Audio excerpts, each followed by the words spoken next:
हम 20 लाख लोगों मुसलमानों को मारेंगे। हमने कहा आपको 20 लाख मुसलमानों को ढूंढने कहीं नहीं जाना है। आप अगर मोहल्लों में जाओगे, गलियों में जाओगे, मुसलमानों को मारने के लिए हमला आवर होगे तो कहीं ना कहीं मज़ाहमत होगी, मुसलमान भी जवाब देगा। उससे गृह युद्ध होने का अंदेशा है। हम नहीं चाहते कि गृह युद्ध हो। आपके शब्दों में थोड़ा सा बदलाव दिख रहा है मुझे। नहीं, बिल्कुल सेम। पूरी मेरी ऑडियो सुनिए, मेरी ऑडियो पूरी मौजूद।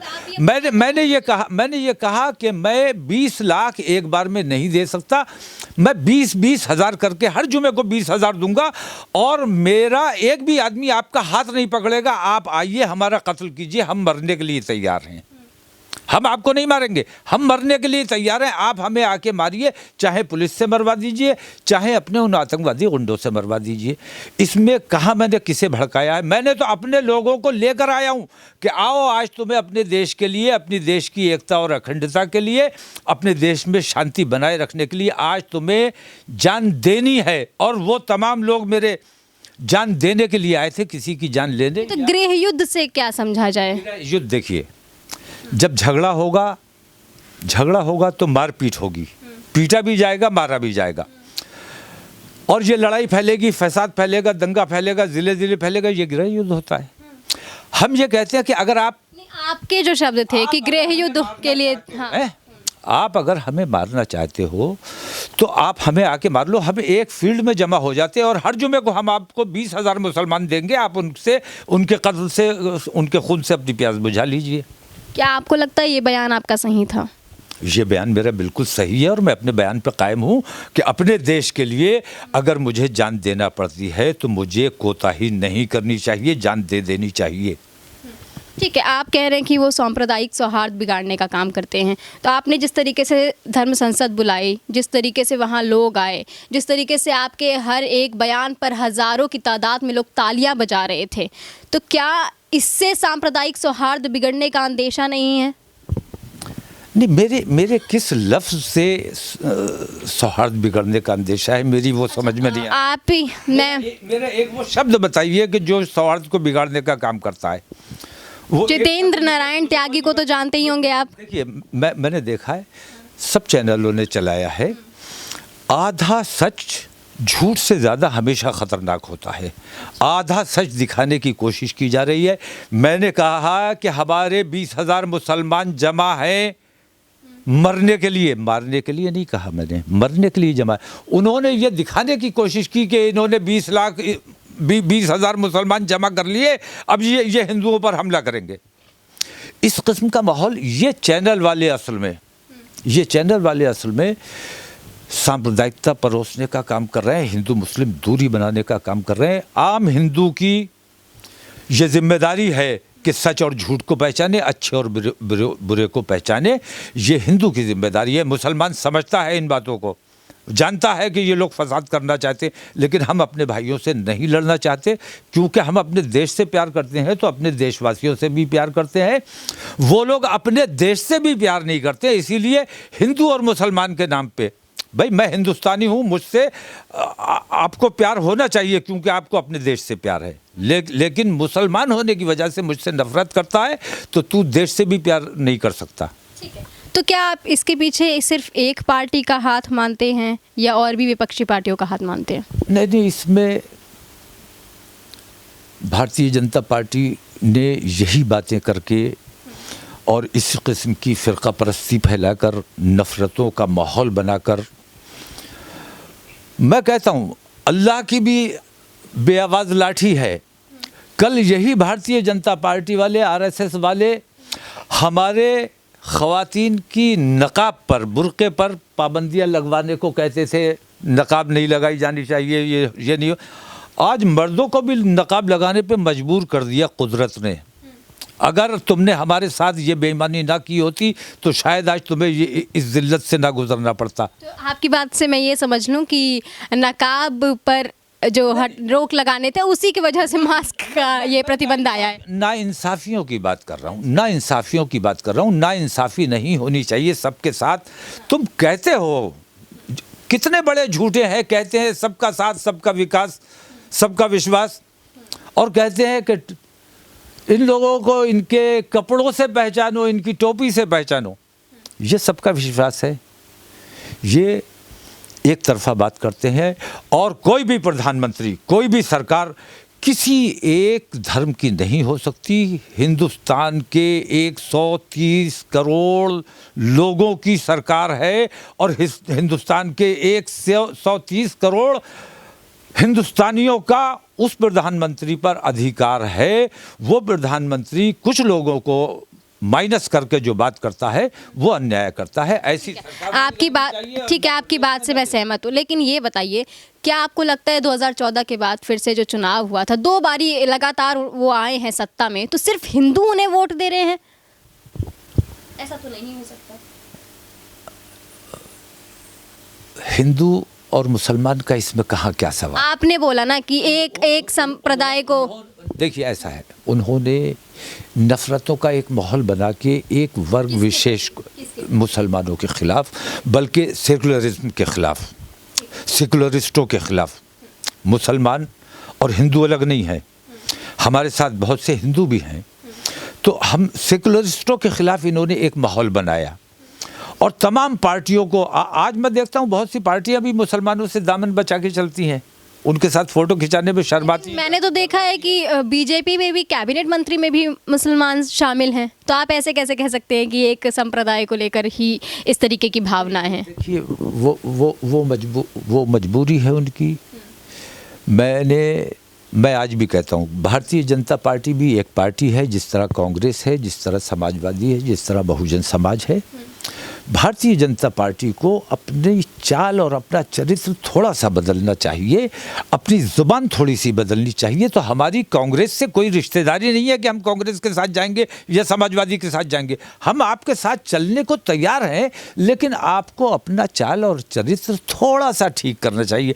थोड़ा हम आगे बढ़ते हैं, थोड़ा आप आगे बढ़िए।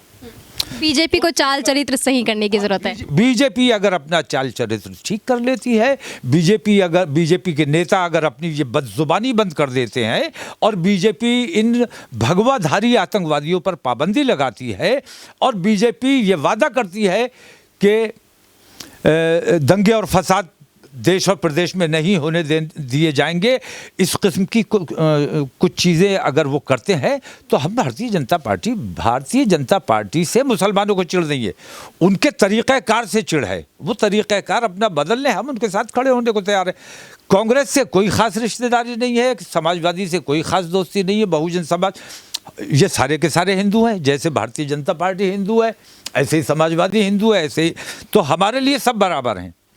लेकिन अपना तरीक़ा आप दुरुस्त करें, प्यार से बात करो, इज़्ज़त दो और इज़्ज़त लो, साथ चलने को तैयार हैं। तो आप 370 ट्रिपल तलाक है, ये जो तमाम मुद्दे हैं, इन तमाम मुद्दों पर कितने सहमत हैं सरकार से? नहीं, देखिए ऐसा है, सरकार ने अगरचे ये तमाम काम मुसलमानों को नुकसान पहुंचाने के लिए, मुसलमानों की दिल आज़ारी करने के लिए और मुसलमानों का दिल दुखाने के लिए ये काम किए। क्या 370 से मुसलमानों का दिल दुखता है? मैं 3 तलाक की बात कर रहा हूँ, अभी 3 तलाक की बात कर रहा हूँ। मैं 3 तलाक उन्होंने जो किया, 3 तलाक का ये सही है कि हमारे यहाँ गलत इस्तेमाल हो रहा था और उस गलत इस्तेमाल को हम नहीं रोक पा रहे थे। मुस्लिम पर्सनल लॉ मतलब मुसलमानों ने बिल्कुल मुखालफत नहीं की। 3 तलाक के ख़िलाफ़ जो ये बिल लेकर आए, उसकी मुसलमानों ने मुखालफत कभी नहीं की, किसी वक्त नहीं की। इन्होंने अपने जो मुसलमान, जो ख़रीद करदा मुसलमान इनके पास हैं, उनसे जानबूझ के मुखालफत करवा के इतना हिंदुओं को दिखाने के लिए, देखिए हम मुसलमानों को इतना सता रहे हैं, इनकी 3 तलाक पे पाबंदी लगा रहे हैं। 3 तलाक से मैंने उस वक्त भी कहा था कि 3 तलाक के मामले को शौहर बन के मत सोचो, लड़की का बाप बन के जब सोचोगे, जब लड़की का बाप बनकर देखोगे, तो तुम्हें पता चलेगा कि तुम्हारी बेटी का कितना बड़ा फ़ायदा हुआ है। तो इन्होंने जब भी हमें नुकसान पहुंचाने के लिए, हिंदू समाज का तुष्टीकरण करने के लिए, उसको खुश करने के लिए उन्होंने हमें जब भी सताने की कोशिश की है, हमारा लाभ हुआ है, हानि नहीं हुई है।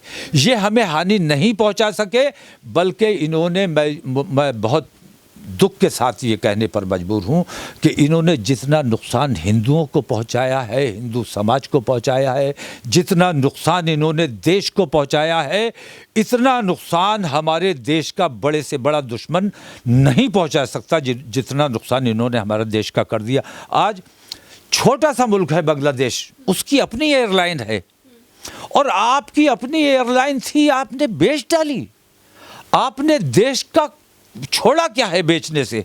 सब कुछ तो बेच डाला, आपके पास बचा क्या है? लेकिन सरकार कह रही है कि प्राइवेटाइजेशन से फायदा होगा देश को। कुछ बेच के झोले में रख के ये झोला लेके जाने वाला है। इसने सब कुछ प्राइवेटाइज करने का मतलब ये है कि ये आरक्षण ख़त्म करना चाहता है और आरक्षण का जो लाभ लोग ले रहे हैं, तो इससे मेरा नुकसान नहीं हुआ, उन दलितों का नुकसान हुआ, उन आरक्षण का लाभ लेने वालों का नुकसान हुआ।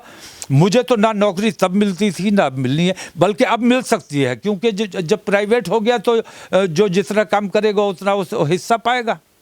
तो प्राइवेट होने के बाद मुसलमानों का लाभ हुआ है, लेकिन देश की हानि हुई है, हिंदुओं की हानि हुई है और आरक्षण वालों की हानि हुई है। तो देश को जितना नुकसान इस मोदी सरकार ने अब तक पहुंचा दिया है, इतना नुकसान कोई हमारा दुश्मन सोच भी नहीं सकता। ठीक है, लेकिन लोगों का मानना है कि जब सरकारी बिल्कुल सरकारी दफ्तर में कोई जाता है तो सरकारी दफ्तर में उसका काम बहुत डिले होता है और इसी सारी प्रक्रिया को सुधारने के लिए कहीं ना कहीं प्राइवेटाइजेशन एक अच्छा स्टेप है कि लोगों के काम में तेजी आएगी, लोगों का जो काम अटका होगा वो जल्दी से जल्दी होगा। अच्छा, हवाई जहाज बेचने में कौन सी ऐसी तेजी लानी थी? क्या हवाई जहाज सुस्त चल रहा था? उससे तो शायद देश को कहीं ना कहीं मुनाफा ही होगा, तभी प्रधानमंत्री नरेंद्र मोदी ने किया होगा। सब कुछ जो बेचा है उससे मुनाफा ही कमाया है। ये व्यापारी लोग हैं, ये देश हित में नहीं सोच रहे हैं, ये अपने देश की जनता के बारे में नहीं सोच रहे हैं, ये मुनाफे के बारे में सोच रहे हैं। तो पूरा देश बेच डाला, देश का सब कुछ बेच डाला। अब कुछ दिन में देश ही किसी के हाथ बेच कर अगर ये चले जाएंगे तो कौन इनका हाथ पकड़ने वाला है? 370 की बात आप अडानी और अंबानी वही सारे चैनल चलाएंगे, वही सारा देश चलाएंगे, वही सारी कंपनियां चलाएंगे, वही खेती चलाएंगे, वही सारा काम करेंगे। तो बाकी लोगों को क्या करना चाहिए? भजन करना चाहिए, इसके अलावा तो कुछ काम बचा नहीं है हमारे पास। ठीक है, 370 की बात आपने थोड़ी सी हटानी चाहिए। 370 पे आपकी क्या कुछ प्रक्रिया है? मेरे ख्याल से ज़्यादा तवील हो गया 370, और 370 जैसी बहुत सी चीज़ें हैं, अफस्पा भी है और दीगर चीज़ें भी हैं, पैलेट गन भी है, बहुत सी चीज़ें हैं जिन पर बात की जानी चाहिए। लेकिन मैं समझता हूं कि आपके पास समय उतना नहीं है और जितना आपने लिया है मेरे पास समय आप उतना भी नहीं दिखा सकोगे। हम यहाँ तक तो आप ही की बात सुनना चाहती हूँ मैं। कश्मीर जिस हाल में पहुंचा दिया गया, नहीं, मेरा साफ सवाल ये है कि क्या आप उस फैसले से खुश हैं या नाराज़ हैं, या आपको लगता है वो गलत है? नहीं, कतई नाराज़ हैं, उस फैसले से कतई नाराज़ हैं वो, और वो नाखुशी का फैसला है। उससे किसका लाभ हुआ है? देश को 370 हटाने या लगाने से क्या अच्छा, दूसरा सवाल ये, एक सेकंड, बात पूरी करने दीजिए। CA NRC जो आया था उससे आप कितने खुश या नाराज़ हैं?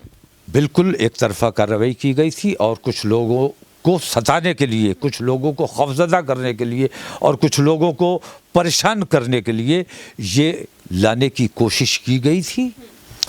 और इस किस्म की जब भी कोशिश की जाएगी उसकी सख्त मुखालफत की जाएगी, सख्त मजम्मत की जाएगी। किसान 1 साल बैठे हैं, हम 2 साल बैठते, लेकिन हमें उस वक्त कोरोना आया तो हमें अपने देश का साथ देने के लिए हमने अपना वो आंदोलन वापस लिया था, लेकिन ज़रूरत पड़ेगी तो फिर वैसा ही आंदोलन किया जाए। ठीक है, लेकिन बरेली की जनता फिर ये सोचती है कि क्या आप सत्ता के सारे ही फैसलों से मुखालफत करते हैं? नहीं, बस मैं सारे फैसले की मुखालफत नहीं करता।